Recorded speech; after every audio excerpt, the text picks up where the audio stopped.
आऊज़ु बिल्लाहि मिनश्शैतानिर्रजीम बिस्मिल्लाहिर्रहमानिर्रहीम सल्लल्लाहु अलैहि व आलिहि वसल्लम अल्हम्दुलिल्लाहि रब्बिल आलमीन सदक़ल्लाहुल अज़ीम। तसव्वुफ़ क़ादरी के तमाम व्यूवर्स को मेरी तरफ़ से अस्सलामु अलैकुम व रहमतुल्लाहि व बरकातुहू। एक बार फिर एक इंतहाई खूबसूरत टॉपिक के साथ आप सबकी खिदमत में हाज़िर हूँ। हम हैं आपके खादम और आपके नौकर और मुर्शद करीम के दर के अदना से गदा साजिद अली कादरी अमीरी। सामईन मोहतरम, आज का हमारा मौज़ूए सुखन रूहानियत की दुनिया में आजमाइशें, आजमाइश और अल्लाह की नाराज़गी में फ़र्क। टॉपिक की तरफ बढ़ने से पहले आप सबसे हमेशा की तरह इंतहाई अदब से गुजारिश करूँगा कि अगर आप इस चैनल पर नए हैं तो अपने इस चैनल को ज़रूर सब्सक्राइब कर लें। बेल आइकन पर क्लिक करके आल नोटिफिकेशन पर क्लिक करना मत भूलिएगा। सामईन मोहतरम, वैसे तो इंसान को इस दुनिया फ़ानी में आजमाइशों के लिए भेजा गया। दुनिया आखिरत की खेती है। सूरह ज़िलज़ला की आखिरी 2 आयात में अल्लाह करीम का वाज़िया फरमान है कि फ़मन या अमल मिस्काल ज़र्रतिन खैरन यरा वमन या अमल मिस्काल ज़र्रतिन शर्रन यरा, कि जिसने खैर का ज़र्रा भी बोया वो भी देख लेगा, यानी इस जहां में काट कर जाएगा अपनी फसल, और जिसने शर का बीज बोया वो भी अपनी फसल जो बड़ी हो चुकी होगी उसका वज़न अपने सर पे साथ लेकर जाएगा। लेकिन याद रखें कि खैर के बीज की फसल हल्की होगी और तबीयत में बहार लेकर आएगी, और शर के बीज की फसल 2 गुना भारी। इसीलिए मौलाना जलालुद्दीन रूमी रहमतुल्लाहि ताला अलैह ने ख़बरदार करते हुए फरमाया कि ए इंसान, बदी का बीज मत बो, क्योंकि ये उग कर ही रहेगा। सामईन मोहतरम, ख़ास तौर पर रूहानियत के सफ़र में आजमाइश का आना इंसान की पुख्तगी का सबब बनता है, और इस पुख्तगी से इंसान की अल्लाह से कुर्बत में इजाफ़ा होता है। आजमाइश की मिसाल ऐसे ही है कि जैसे मट्टी के बर्तन को ख़रीदार खन खना के चेक करता है, इसी तरह रब्बे करीम भी अपने बंदे को अच्छे से आजमाता है कि क्या ये मेरा नाइब बनने के लायक भी है कि नहीं। और ऐसा भी नहीं कि आजमाइशों का ये सिलसिला जारी रहे। हर आजमाइश के बाद इंसान के लिए इनाम है। जनाब हज़रत यूसुफ़ अलैहिस्सलातु वस्सलाम की मिसाल देखें कि कैसे कितनी सख्त मुसीबतों तकलीफ़ों के बाद अजीज़ मिस्र बना दिए गए, लेकिन एक तवील वक्त लगा और आपकी साबित कदमी की तो मिसाल ही नहीं मिलती। इसी तरह हज़रत अय्यूब अलैहिस्सलाम पर सख्त तरीन आजमाइशों के बाद मालिक करीम ने उन्हें शिफा अता फरमाई। लेकिन सामईन, कुर्बान जाऊं जनाब अय्यूब अलैहिस्सलाम पर कि पूरे जिस्म में कीड़े, उन पर जो तकलीफ़ गुजरी वही बेहतर जानते हैं।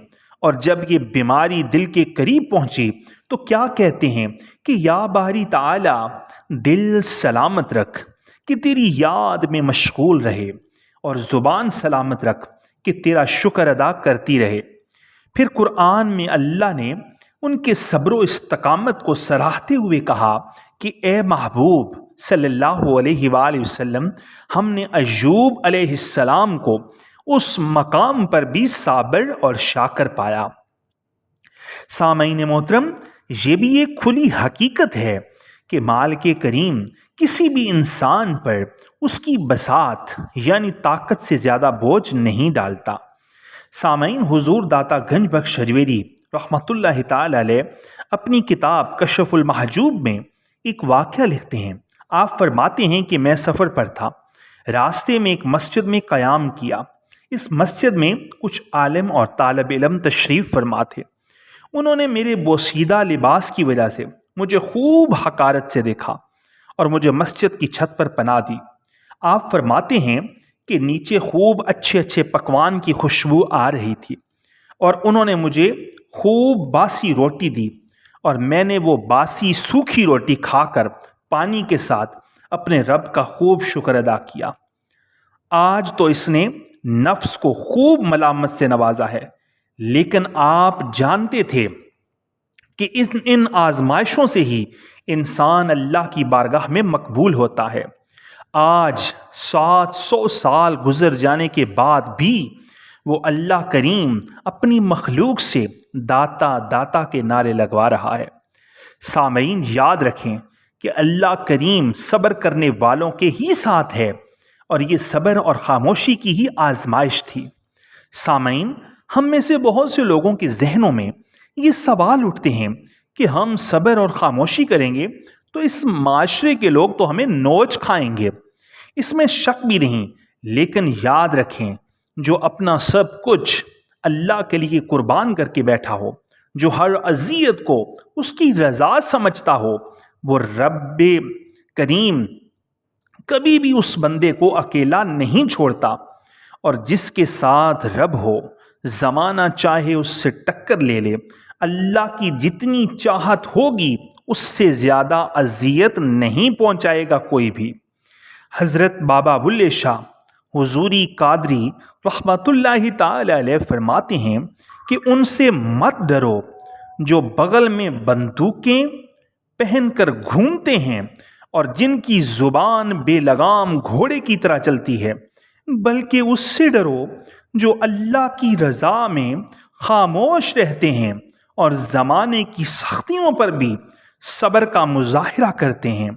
ہمارے پیارے نبی آقائے دو جہاں صلی اللہ علیہ وآلہ وسلم کو ہی دیکھ لیں کہ ہر مقام پر صبر اور بردباری کی انتہا کر دیا آپ نے، لیکن آخر میں دن فتح مکہ کا بھی آیا، یعنی ہر طویل آزمائش کے بعد انعام بھی بہت بڑا، اور جو کربلا میں گزری وہ تو عقل و فہم سے بالا تر ہے۔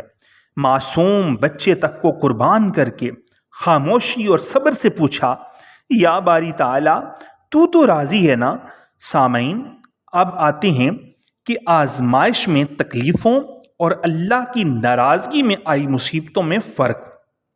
تو یاد رکھیں، جس پر آزمائش آئی ہو وہ جانتا ہے کہ یہ مجھ پر آزمائش ہے، اس کا دل غافل نہیں ہوتا، اللہ کی یاد سے زبان شکر ادا کرتی رہتی ہے، اخلاص میں کمی نہیں آتی، اس کی ذات سے دوسروں کو فائدہ پہنچ رہا ہوتا ہے، مثلا بیماروں کو شفا، اس کی دعا دوسروں کے لیے قبول ہو رہی ہوتی ہے، اس کی وجہ سے لوگ ہدایت پا رہے ہوتے ہیں اور وہ پرسکون ہوتا ہے۔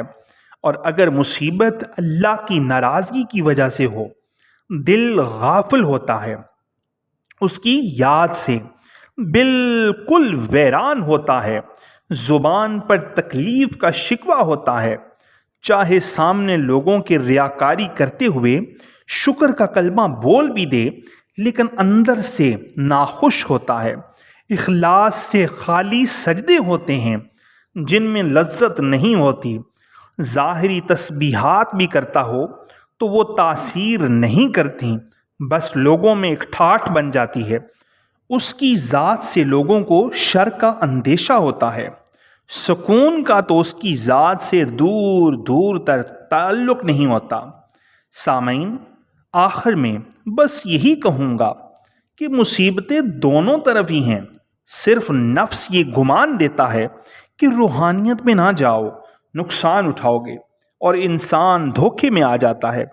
اس سے بہتر ہے کہ اللہ کی قربت میں رہ کر 4 تکلیفیں برداشت کر لی جائیں اور اپنے رب کو راضی کر لیا جائے، اور یاد رکھیں کہ مرشد راضی تو اللہ راضی۔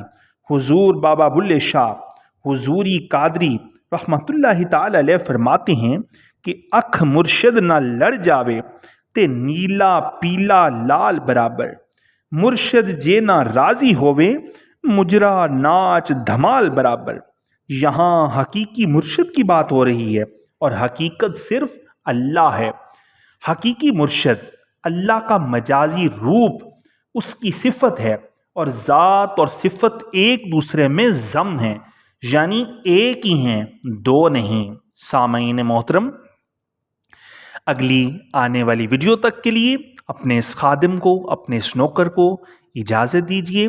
اللہ نگہبان، فی امان اللہ۔ ویڈیو کو لائک کر دیں اور حق بات سمجھ کر جتنا ہو سکے ویڈیو کو شیئر کر دیں۔ وصلی اللہ تعالی علی حبیبہ خیر خلقہ نور عرشہ وزینت فرشہ سیدنا محمد وعلی آلہ واصحابہ واولیاء امتہ اجمعین الی یوم الدین۔